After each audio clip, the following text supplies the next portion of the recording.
Hello guys, welcome back to the channel. In this today's tutorial, I'm going to tell you everything you need to know about the Scarecrow and Grow According to Game of Roblox Fall Harvest event update. Okay, let's get into it guys. This is one of the pets from the Fall Harvest event, and if you want to get it, you can go to this menu.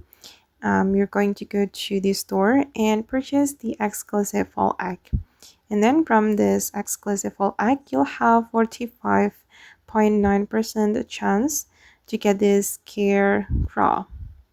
And then from the information that I got, this pet has ability to watch over your garden and terrify anyone who shuffle you.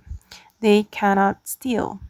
So it can prevent you from player with shovel. And yeah, I think it's not that bad, but it's not OP. So I don't think you need to have this scarecrow in your garden. But yeah, if you have a lot of Robux, you can buy the exclusive fall egg and you'll have chance to get scarecrow. And even you can get the kitsune with only 0.1% chance to hatch. Okay guys, and that's all about the Scarecrow and Grow Garden 2 game of Roblox Full Harvest event update. I hope this video will be useful for you. Thank you so much for watching and bye!